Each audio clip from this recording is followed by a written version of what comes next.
They looked at the most successful men and women of the world, and they found that they had like 7, 8 things in common. And one of the things they all had in common was a routine. Failing to prepare was preparing to fail. The night before a game, I ate the same food. I went to bed at the same time. I got up, I ate the same breakfast. So the routine and the preparation, some people call it superstition, but it's a routine. The stronger your mindset is, the greater your skill set is going to be. We remember the stuff we earn, the stuff we experience, more than what the teacher tells us or what someone gives us for free. A company is simply a group of people. As a leader of people, you have to be a great listener, you have to be a great motivator, you have to be very good at praising and looking for the best in people. You think Warren Buffett reading just to be reading? The majority of you are poor because you read poor stuff. Everything was done to try to learn how to become a better basketball player. Everything. And so when you have that point of view, then literally the world becomes your library to help you to become better at your craft. It's what goes on between this year and this year and in our hearts that determine our lives out there. There's no world out there except what's going on here. I think it's important that you really like whatever you're doing. If you don't like it, life is too short. If I'm lying to you about who I am, or I'm lying to you about whatever, there's no starting point. There's a false reality. Right. You have to create the real reality. It's a good separation for me, emotionally, to be able to put myself in a place where at practice or when I'm training or during games, I switch my mind to something else. I became #1 in the world. I became a millionaire not because I made more money. I became a millionaire because they told me millionaires only live off of 30% of their income. I became a millionaire because I did what millionaires did. I stopped living off 100%. What does it mean time is money, right? How do you multiply time? How do you buy time? Rich people buy time. Most of the people watching this thing should either not be in business if they've got one, or close the f***er down if they got one. Because you got in business for all the wrong reasons, and you don't have the balls to close them down because of what other people are going to say. You have no idea how limitless it is when you're not afraid of what other people think or say. You have no idea. There's not 2 people watching this thing that even has a concept of what it is to act as if you have no limits to your abilities. 0. I wrote a book called The Millionaire Booklet. I wrote that book in 2 hours. It was translated to 38 languages for free because of my social media standing around the world. I just asked a bunch of people, can you help me? 38 languages, and literally in 1 month the whole book was produced, written, translated. Like, you need friends. Counterintuitive, 50-page pamphlet type book you're making, not the New York Times bestseller. Yeah. Where'd that come from? Another contrarian idea. Again, like the book publishers, they're dying. They're come on, man. That's antiquated. You don't even count digital downloads. Like, what's wrong with you guys? Right. So give them something they can read in a couple hours. Give them It took me 19 months to write my last book because of the publisher was involved. Okay, I'm not supposed to write a book while I'm writing a book. So I wrote a booklet. Okay, wrote the booklet in 2 hours. The booklet made more money in 19 days than the other book made in 19 months. And was translated in 38 languages. The other book that took 19 months, publishers, editors, all this energy, all this wasted freaking energy and money, still hasn't been translated. So speed, I'm now back to how fast can I work? Compressed time. Time is money. Most people don't even understand the concept. Like, what does that even mean? They say it, but they don't know what it means. Yeah. Oh, it's a cute saying. It's a perfect t-shirt. But they're not actually applying it to their life. No, they're like, what does that mean, man? What does it mean time is money, right? How do you multiply time? How do you buy time? Rich people buy time. So never say, I can't afford it.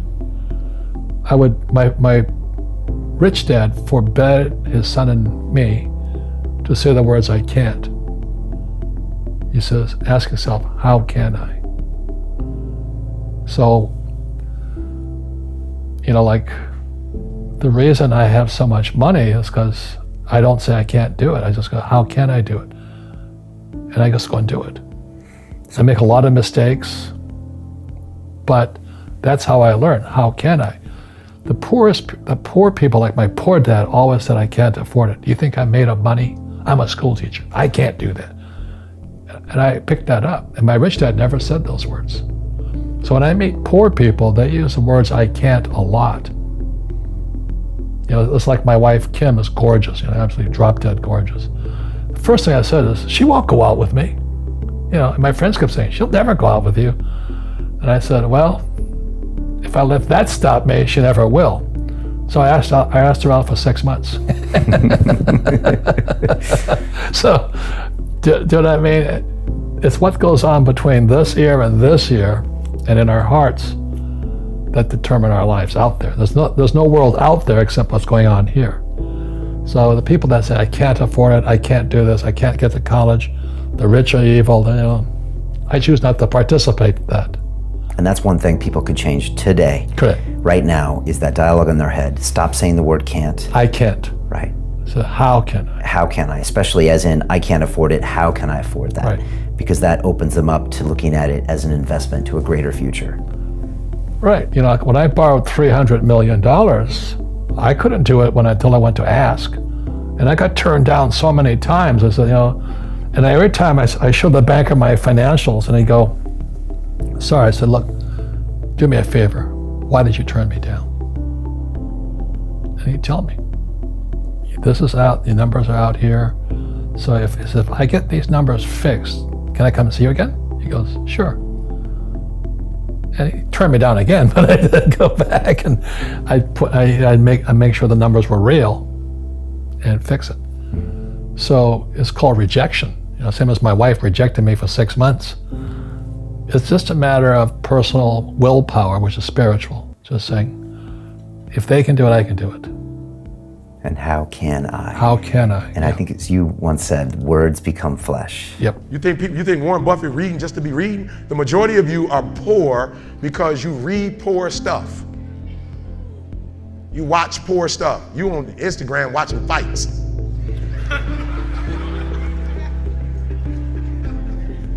For real, you just scrolling through like you ain't got a life. For real, some of y'all on Instagram, you on there for 30 minutes. If I ask you what you saw, you don't even know. You just scrolling through. That's a poverty mindset. Rich people don't waste time. They realize it's their most important commodity. They don't watch a lot of TV. They don't do a lot of entertainment. If they're not working, they're studying their craft and getting better at their craft. Oh, okay, I'm sorry. Okay, let me say it one more time. There was a language that I needed to learn. Does it mean I need to abandon the language that I learned? Absolutely not.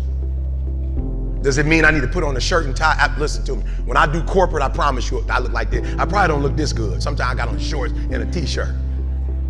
In corporate, why? Because I don't need to necessarily conform. They're not asking me to come to dress up. But I'm so good at what I do, they don't even require a suit. Are you hearing what I'm saying?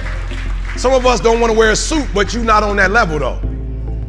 Or you want to wear a suit and act as if your suit is going to compensate for what you are inferior at. Your suit don't make your language sweet. For real, some of you wear suits because you think like you're going to impress somebody with a suit, and you might get in the door, but sooner or later they're going to find out who you are. So I need you to stop having the poverty mindset. So when I quit my job to be an entrepreneur, my mom was like, whoa, what are you doing? I was like, I'm quitting. My mom was like, don't you dare quit. You're going to embarrass me. You got a wife and kids. Does YouTube have insurance? Does YouTube have a 401k? And I was like, yo, Ma, I ain't trying to be funny and I ain't trying to be disrespectful. I love you, but you can't teach me how to be a millionaire because you're not one. You come from the working class, and I'm not mad at you, Ma. We wouldn't be where we are without you, but you told me that every generation is supposed to get better. So I'll take your values, but I won't take your work ethic. Because rich people don't work, they think. The working class will never get rich. It wasn't designed. Oh, okay. Listen to me, this country became a wealthy country because they had employees they didn't have to pay. That's not like a rocket science. So when this country had to start paying people, they want to pay the least. The 3% that run the world, they're not trying. Let me tell you how I know. I'm from Detroit. We just laid off 15,000 workers, and the president of GM, she just got $22 million. We got $22 million to give one person when we laid off 15,000 people, and we took their health care that's already paid for. No disrespect to nobody, and I ain't playing no victim because I'm not a victim. Rich people don't work, they think. Poor people work. Poor people go, clock in, I make this much an hour. Rich people go, I put them to work, and I make this much an hour. See, what happens is you're working for you and your family one, they got 40 of you working at one time. So they giving you 20%, and then they keeping the 80% off of 15,000 people.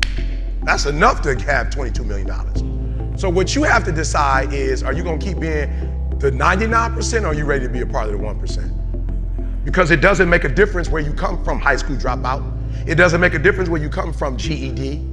It doesn't make a difference where you come from, sleeping in abandoned buildings. It doesn't make a difference where you come from, a 17-year-old mom that got pregnant. It doesn't make a difference where you come from, south side of Chicago. It doesn't make a difference where you come from, pretty much raised in Detroit. It doesn't make a difference where you come from, took 12 years to get a 4-year degree. It doesn't make a difference. Well, you know what makes a difference? What makes a difference is when you become a 99% or a 1%.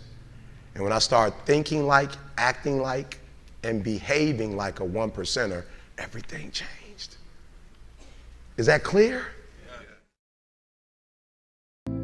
I'm here to talk about success. The first rule of success is to have a vision. You see, if you don't have a vision of where you go, and if you don't have a goal where you go, you drift around and you never end up anywhere. I mean, as you know, I was born in 1947 in Austria after the Second World War. So I was very fortunate that I stumbled onto my vision. And I didn't really like Austria when I grew up. I couldn't wait to get out of there. I couldn't see myself becoming a farmer or a worker in a factory or anything like that. Even though my parents wanted me to stay there and have a normal life. But that was their vision, not mine. My vision was totally different. I felt that I was born for something special, for something unique, for something big.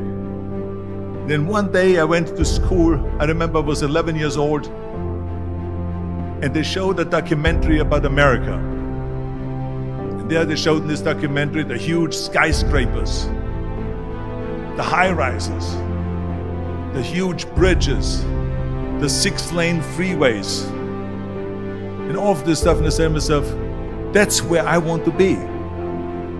I don't want to be around here with these little farmhouses and these little buildings. I want to be in America. One day after school, I walked by a store in Graz. So I went inside and I looked around, and then I saw a magazine. I saw a bodybuilding magazine that had Reg Park on the cover. Reg Park was then a 3-time Mr. Universe. And I saw him on the big screen as Hercules.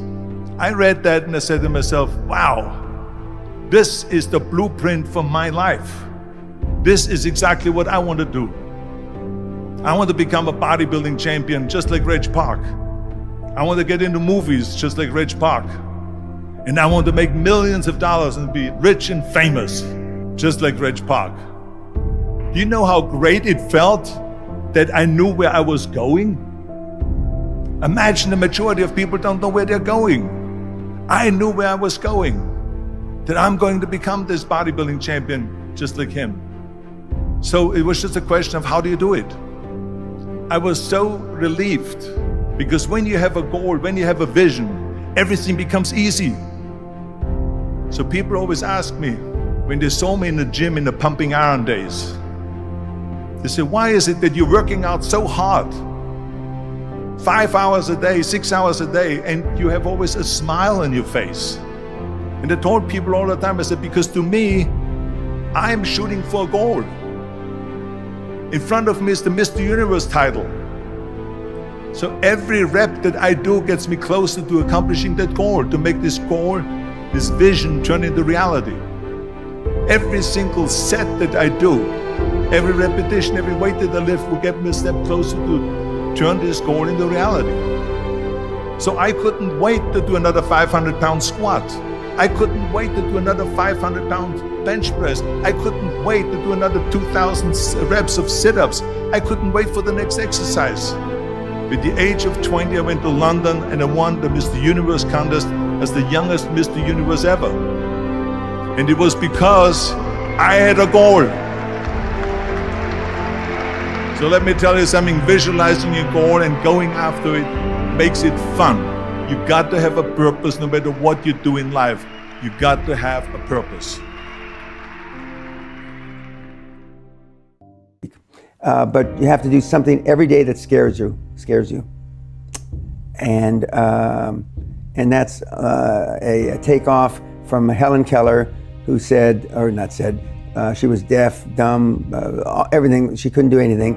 And she said every day she did something to scare herself. Well, if you and I had all those afflictions, just getting out of bed would be scary enough. And so I decided that one of the differentiations between the people that got the most out of the week-long seminar and the year-long free mentoring from me is people that really press themselves hard. So I translated that into they've got to do something and list it, what they did to scare themselves every single day. Is that the essence of really what you do, is getting people to take more risk or to get out of their comfort zones, and then the wealth comes later? It's not just out of their comfort zones. It's to change your reality. Okay, you know, your reality is different than my reality, and you know your followers' realities are all different. But it's to change your reality and to make yourself accountable. That's not just getting outside your comfort zone, making yourself accountable. Okay, not just accountable, not accountable to somebody else, accountable to you, me, you know, yourself, because that's the ultimately that's the only person you should be accountable to, is yourself. And we grow up, in my judgment, wrongly, that we don't hold ourselves accountable enough. We just don't. We've learned to come up with reasons why we can't do this, reasons why it's okay not to do this, reasons why you didn't follow up on time, reasons why I told the guy to get back to him by Wednesday, it's now Friday. Oh, it's the weekend, I'll now get back to him on Monday. And life has gotten simpler now. With the internet and with email and the things where the communication is almost instant, you'd think it should be easier, but it's not. I use the analogy, 25, 30 years ago, you go in to buy a $100 million company, your due diligence would be 3, 4, 5 weeks, and it'd take you 3, 4, 5 weeks to close the deal. Okay, a month and a half, 6 to 8 weeks. With the internet, it should take less time because the information is instantaneous. It takes us twice as long to close a deal now. Twice as long. There's no reason for that. Things haven't gotten twice as complicated, but somebody has to put their name on the line. Somebody wants to push off the accountability. Somebody would rather have Bryant sign off on it, so I go home early on a Thursday knowing you're going to come in early on a Monday and your signature will be on the document instead of mine, because I don't want to be accountable. And so the kids today have this need. It's like this thirst for guidance. And the kids do better in the year-long mentor program than the older kids. So the kids in their teens and 20s do better than the guys in their 40s and 50s. That's because the guys in their 40s and 50s got a lot of baggage. Bad habits. Bad habits, you know, and it's tough to get rid of them. And the, motivation gets you started. Good habits keep you going. Most people just have piss poor habits. And, I've had these same habits for about 50 years now, okay? About 50 years. And I don't even think about it. I mean, it's just like brushing my teeth, taking a shower. I just do it. And one of the other interviews that I did with you, I said, when I do feel wimpish, which isn't too often, I just say, come on. And I just go out and do it. And I do that about my entire life. Everything about it. And I know that if I hadn't built up these habits 20, 30 years ago, at age 70, I certainly wouldn't be doing this. I don't fail very often. I do fail. You're pretty open about all the failures. Yeah, I'm not ashamed of them. Right. That's what's made me who I am. You said failure is just testing. Correct. It's just testing. And I don't know, and I'm quick to pull the trigger two ways. I'm quick to pull the trigger and trying something, and I'm quick to pull the trigger and closing something. Just turn the key. What does that mean, turn the key? Turn the key means close the fucking business down. Most of the people watching this thing should either not be in business if they've got one, or close the fucker down if they got one. Because you got in business for all the wrong reasons, and you don't have the balls to close them down because of what other people are going to say. You have no idea how limitless it is when you're not afraid of what other people think or say. You have no idea.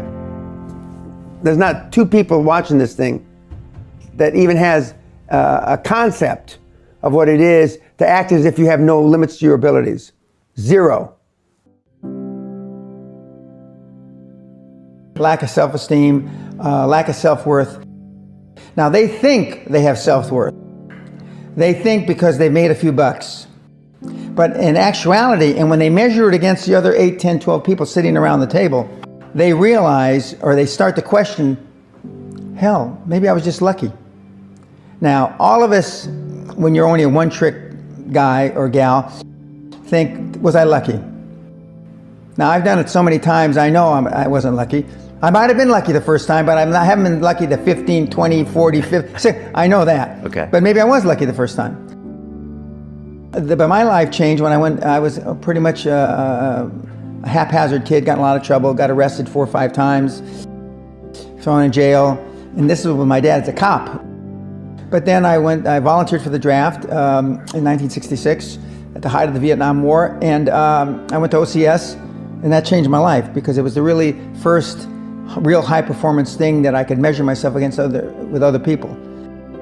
2/3 of all Fortune 500 CEOs have one thing in common: military background.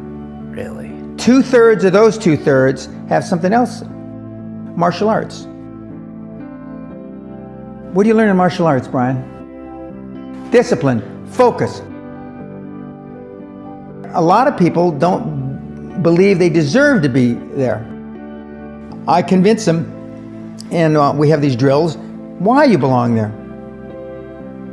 A lot of people that come there, with money, that have made money, think they made it by accident. Right.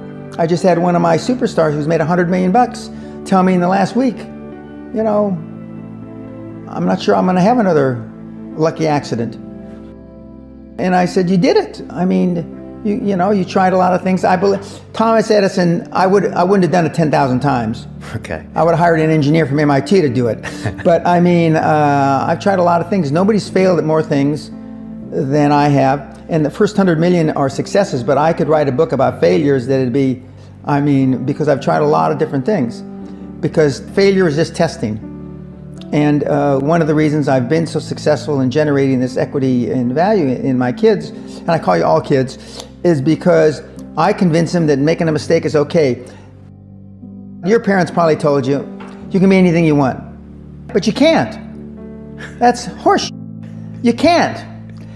If it's all juxtaposed. But what you tell them is that you can do anything you want that you have passion for, because that eliminates most of the crap. Because most people don't follow their dream. Like they say in The Sound of Music, you can't have a dream come true unless you have a dream. Now, I still dream. I dream in Technicolor. I say my affirmations and goals every single night. It's bloody hard to be a high-performance person. 74% hate their job in America.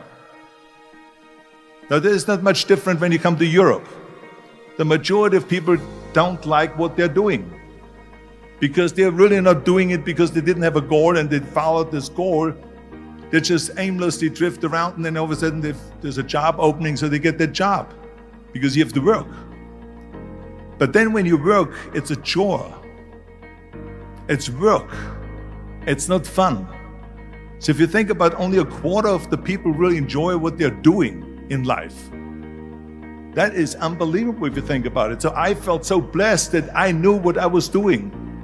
It's like a medical student that studies and knows he wants to become a doctor. You know where to go. And the same thing is also in politics. I remember that in politics, I had a very clear vision that I will be the leader of California. That's as far as I could go because I was not born in America, so I could not run for president. So being the governor of the fifth largest state, the largest state, the fifth largest economy in the world, was for me really the ultimate title, the ultimate accomplishment in politics. So even though people came up to me and says, why don't you go and run for something smaller, you're never gonna make it. I ran for governor, and then 2 months later I became governor of the state of California. Again, because I had a very clear vision what I'm gonna do with California. So that's rule number one, have a vision. Rule number two is, don't listen to the naysayers. Don't listen to the naysayers.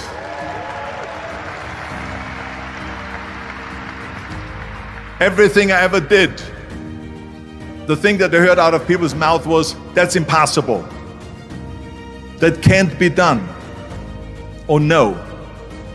That is exactly what I heard, and of course I proved to the people that it can't be done. So whenever someone said to me, it can't be done, I heard, it can be done. When they said no, I heard yes. And when they said it's impossible, I heard it is possible. I'm a strong believer of what Nelson Mandela said, that everything is always impossible until someone does it. Well, I'm gonna be the one, I said to myself, I'm gonna do it and I'm gonna show it to them. Maybe it has never been done before. That's perfectly fine with me. But I'm gonna do it. And I did not listen to the naysayers. Success means different things to different people. For some, success might be financial achievements, becoming a millionaire, for example. For some, it might mean accolades. For sportsmen, it may mean trophies, championships, or medals. For some, being successful might simply mean achieving a state of wellness, health, or happiness. Whatever it means to you, take note of these 10 habits of all successful people. They apply to any area and any meaning of success. Number 1, they set goals. You've probably never met a successful person who doesn't set goals.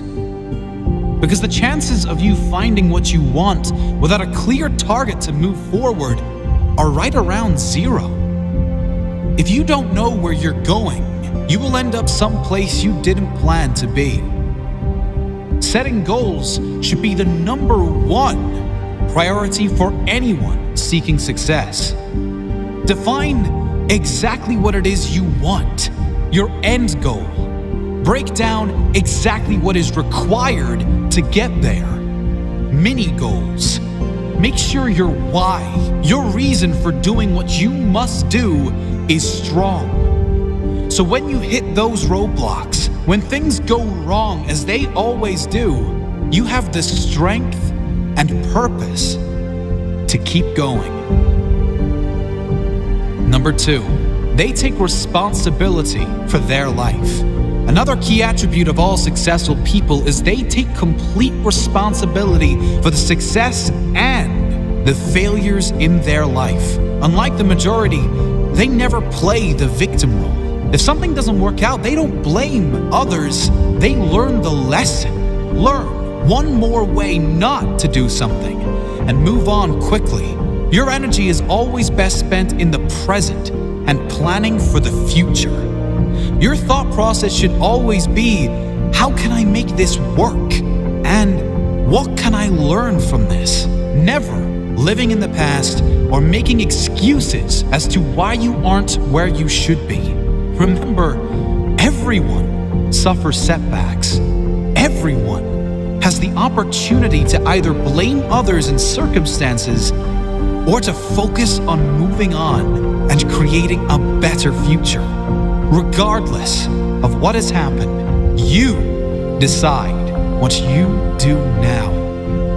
Number 3, they have great self-discipline. Discipline is a strong trait of all successful people, and it is one that can be developed with consistent use. Anyone that works from home or unsupervised knows the importance of self-discipline. When you are alone, will you choose to go through social media, watch cat videos on YouTube, or do something that will be beneficial for your future?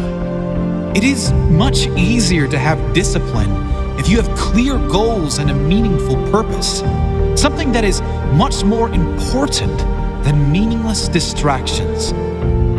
Number 4, they are obsessed with self-development. You can't really claim to be successful if you have given up working on yourself. This doesn't mean you are never satisfied, just that you know it is human nature to want to grow and learn new things. Be open to learn new things and develop your mind through mentors, audiobooks, and reading. The more you learn, the more you will earn, financially and spiritually. Number 5, they read a lot. Reading is a common pastime of many highly successful people. The majority these days can't sit alone for 2 minutes without becoming bored, picking up their phone to go on social media, probably to post about how bored they are. Successful people, however, are almost always happy to be alone in quiet, to have the opportunity to read or listen to something that will benefit their mind and their future. If you're not a reader, try audiobooks. You can play them in your car, in the gym, or while you shower, and use time that might normally be wasted to gain new skills, new strengths. Number 6, they manage their time well. Time management is essential to success. Unsuccessful people usually get stressed and overwhelmed when there are too many tasks on their to-do list. Successful people are rarely phased. They prioritize the big payoff and most rewarding tasks first and leave the insignificant ones to last, knowing it matters most to do the most valuable tasks first. Successful people plan in advance, days, weeks, months ahead, knowing clearly what needs to be done to complete their jobs and reach their goals. Number 7, they take risks. If you don't buy a ticket, you can't win the raffle. If you don't take big risks, you can't achieve big rewards. Successful people know that there will be times they will need to take risks in order to get where they need to go. Often, most people won't take those same risks for fear of failure. However, the greater failure to successful people would be that of regret. Risk going for the life you want, or guarantee living with one you don't want. Number 8, they keep going when they suffer failure and setbacks. We all suffer setbacks. Every single person that attempts to live their dream life will suffer through failure. Many of them might even lose everything. Most quit. The successful never quit. They keep going, knowing their greatest character is formed in adversity, knowing their success story is being written in every moment. And it will be especially good now they have a comeback story. Number 9, they find a way to win. Successful people find a way, period. Whatever life throws their way, they deal with it, dodge it, smash through it. Whatever is required, they find a way to win. It's the whatever it takes mentality. It's the confidence in knowing whatever happens, I will give my all and leave nothing on the table. I will find a way to win. Number 10, they do what they love. If you're not doing what you love, you can't really claim yourself a success. Spending the majority of your working hours, also known as the majority of your life doing things you hate for money, is not successful living. It's torture to the soul. If you need to suffer doing something you don't like to get to a life you love, do that. But do not lose sight of exactly that. Your ultimate purpose. Find your life purpose. Think of all the things you love to do more than anything in the world. Then brainstorm how you can turn those passions into profit. Doing what you love every day. Even if you were taking a pay cut, it will be worth it. Do what you love every day, and you will never work a day in your life.